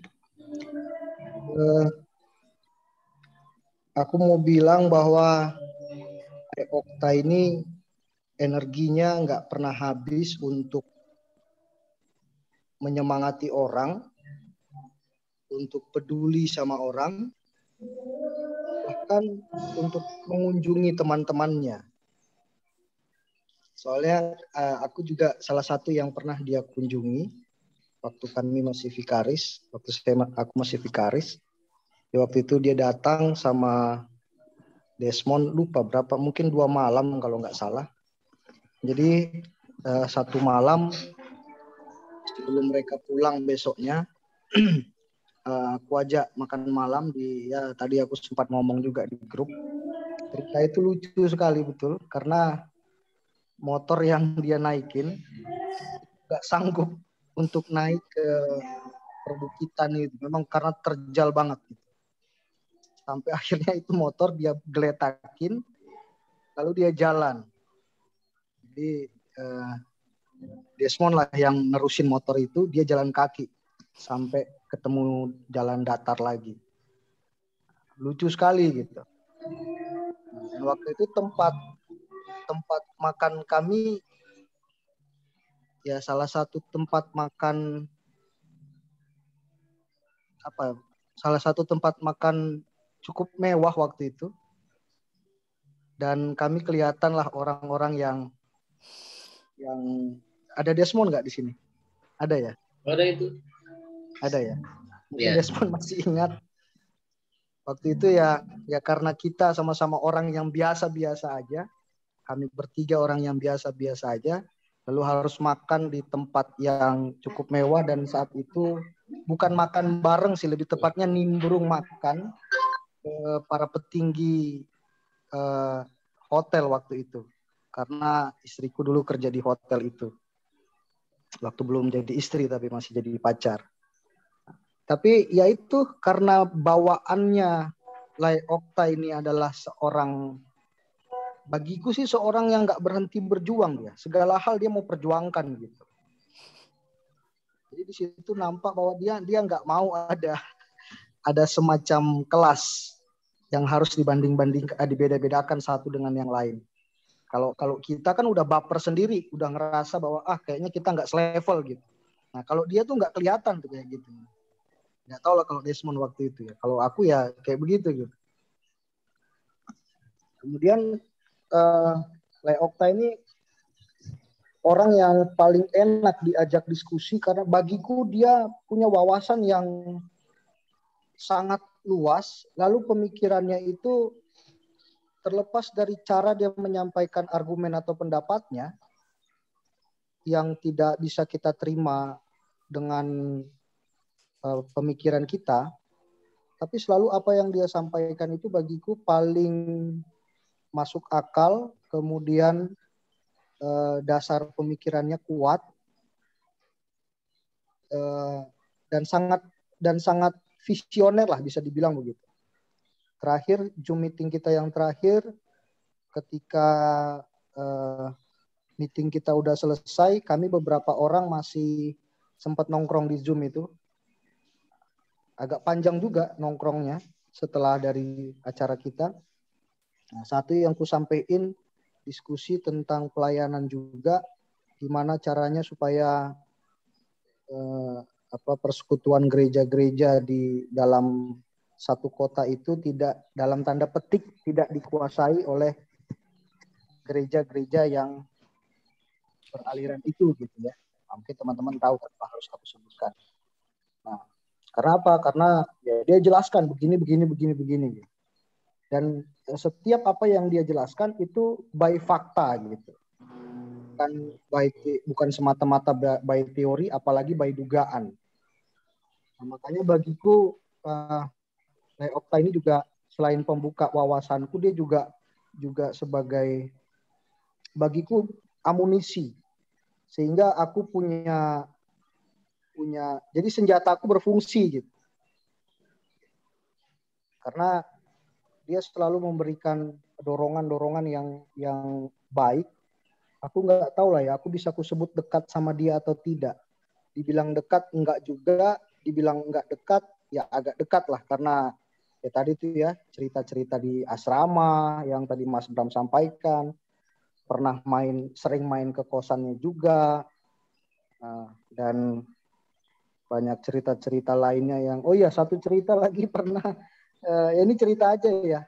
Satu kali kami minum-minum di jembatan di minum apa? Ini.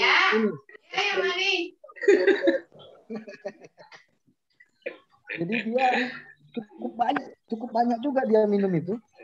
Sampai akhirnya dia nggak bisa, karena kami minumnya di jembatan gantung itu di mana? Jalan di Ponegoro ya kalau nggak salah. Kemiri ya. Iya. Yang dekat pos polisi itu loh, Bi. Iya. Itu. Yang lucunya dari Lai Okta ini, dia sama siapapun bisa dengan mudah dekat dan orang tidak merasa asing dengan dia. Seperti anak-anak di asrama, termasuk juga yang minum itu. Yang minum itu nggak semuanya Arpaso Alaso. Waktu itu yang aku nggak salah ingat ada Boni, ada Alfred juga, aku, Laekokta sama, dan ada beberapa yang bukan angkatan kita, bukan Arpaso Alaso.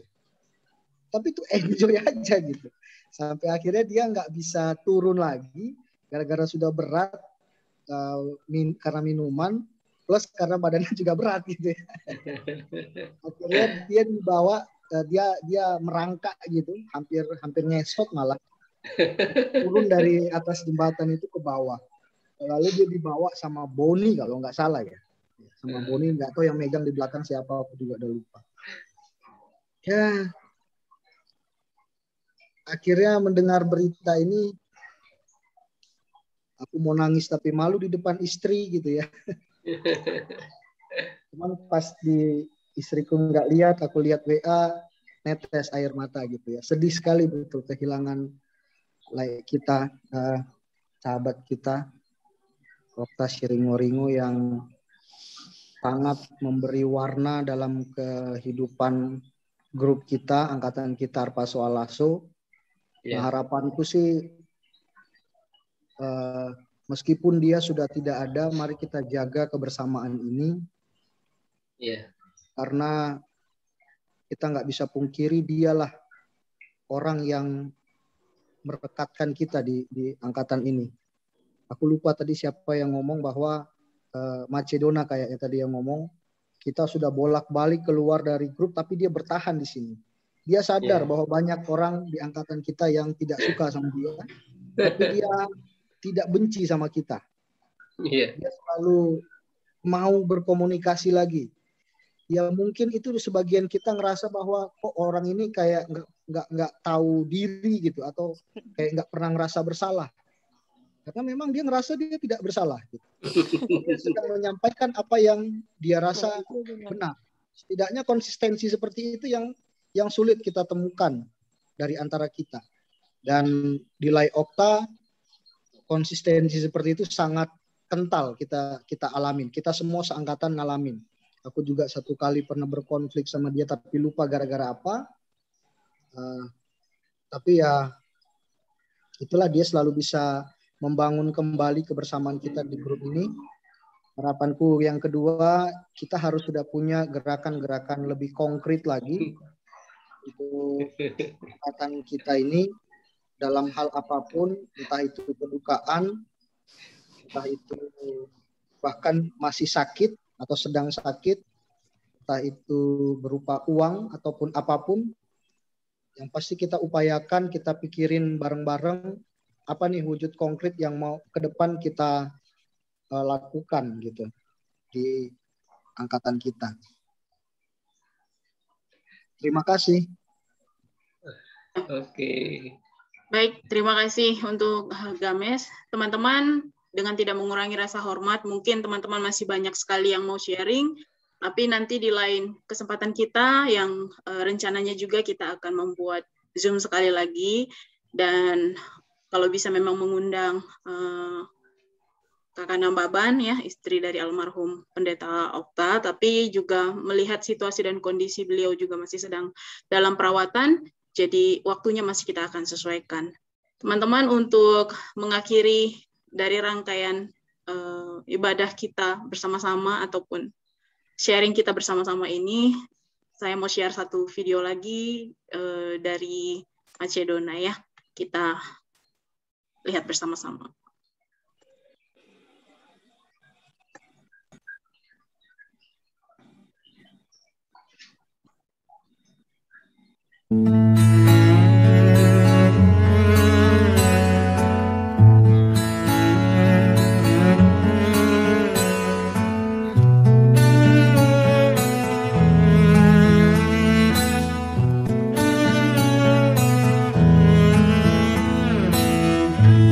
Datang akan pergi,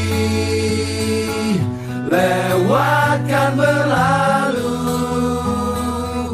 adakan tiada bertemu, akan berpisah, awal kan berakhir, terbitkan tenggelam.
siap untuk merindu.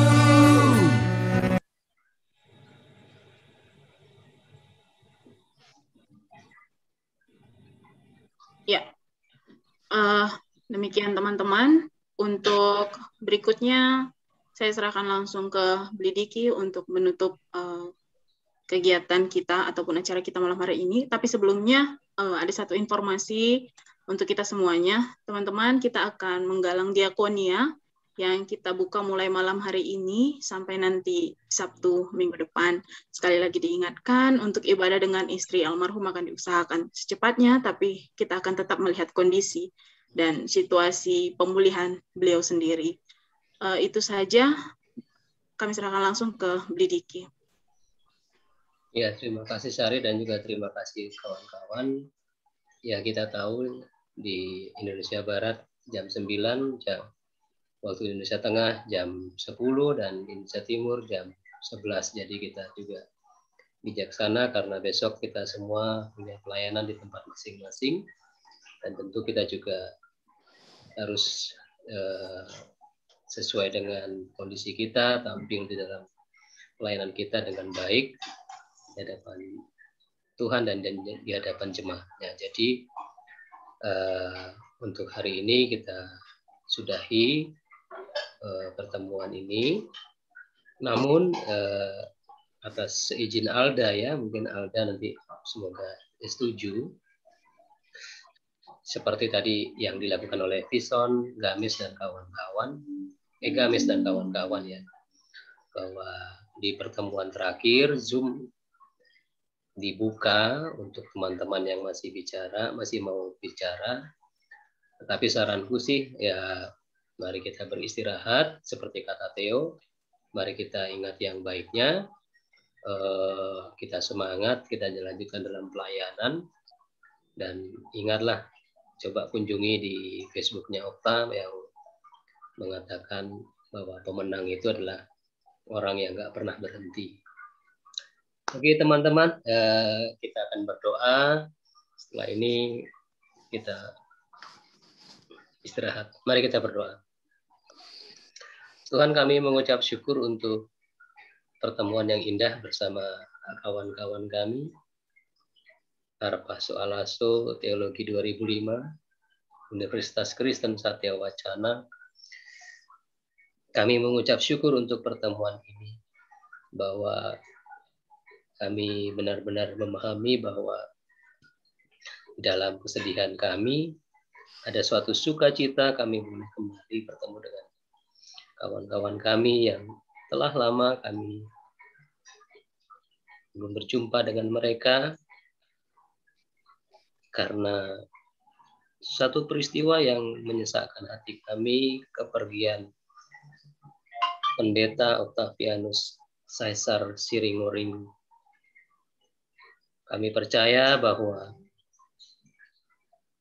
Tuhan telah mempermuliakannya. Kami percaya bahwa Okta sudah memaafkan kami semua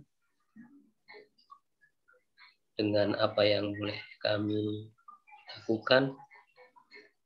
Dan kami percaya bahwa pertemuan ini juga bahwa ini rencana Tuhan dan juga ini berkat sahabat kami, Okta, yang mempertemukan kami. Terima kasih Tuhan untuk peristiwa yang luar biasa ini, mengajarkan kami untuk tetap percaya bahwa pertolongan-Mu adalah yang terbaik bagi kami dan kuasa-Mu adalah yang terbaik bagi kami. Kami berdoa untuk apa yang Okta dan kami semua harapkan dan cita-citakan agar pandemi ini segera berakhir, pemerintahan dapat dengan maksimal dan optimal mengupayakan segala sesuatunya agar Indonesia dan juga seluruh dunia kembali dalam situasi yang lebih baik daripada hari ini.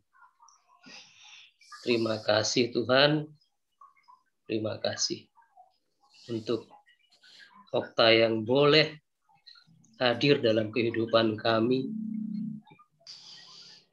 16 tahun bersama-sama dengan kami, memberikan warna dalam setiap kehidupan kami. Kami percaya Tuhan, setiap apa yang boleh Okta lakukan adalah satu goresan tinta yang memperkuat kami. Apapun itu, terima kasih Tuhan. Setelah ini kami mau beristirahat, kami akan berpelayanan esok Tuhan, akan melakukan juga apa yang Okta cita-citakan agar kami tetap berpelayanan, tetap menyuarakan kebenaran, keadilan, agar setiap orang memperoleh hak mereka sesuai dengan apa yang Tuhan perintahkan bagi kami semua untuk menjadikan semua bangsa murid-Mu. Terima kasih Tuhan, terima kasih untuk semuanya, berkati juga keluarganya, almarhum Bapak Pendeta Octavianus Cesar Siringgo-Ringgo, berkati mereka dalam kedukaan mereka, kesedihan mereka, Tuhanlah yang menghibur, berikan kekuatan, bahkan sampai beberapa hari ke depan, Tuhan berkati kesehatan keluarga, dan juga kembali mereka akan ke Jakarta, Tuhan sertai, jauhkan dari yang jahat. Berkati jemaat Indragiri Kota, biarlah mereka Tuhan kuatkan. Peristiwa ini mendewasakan mereka untuk menjaga kesehatan, untuk menjaga diri mereka dengan tetap berpegang teguh pada Tuhan. Dan teristimewa Tuhan, kami berdoa untuk istri terkasih almarhum Pendeta Okta, Tuhan. Dalam keadaan yang masih lemah Tuhan, kekuatan-Mu lah yang utama akan memberkati beliau menghadapi hari-harinya. Tuhan berkati Tuhan keluarganya untuk tetap berada, memberikan dukungan bagi dirinya. Oh Tuhan, terima kasih Tuhan, terima kasih. Kami percaya Engkau akan selalu menyertai kami semua. Terima kasih Tuhan. Berkati juga rencana kami akan ibadah untuk bersama dengan istri almarhum Pendeta Okta. Biarlah hanya rencana-Mu dan kehendak-Mu yang jadi. Ada pertemuan dan ibadah yang dapat terlaksana. Terima kasih Tuhan. Di dalam nama Tuhan Yesus Kristus, kami berdoa dan mengucap syukur. Amin. Amin. Teman-teman,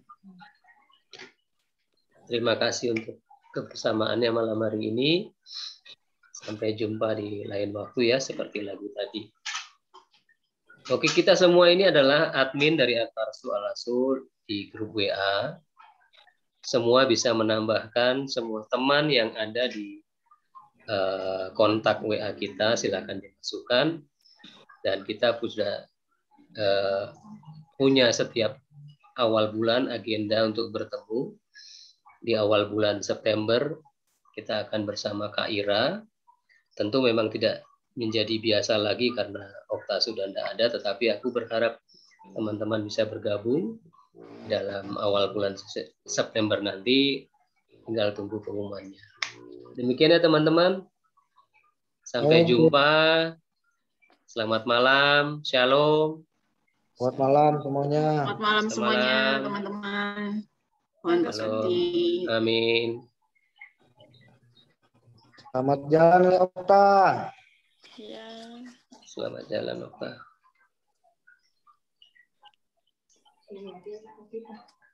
Hmm?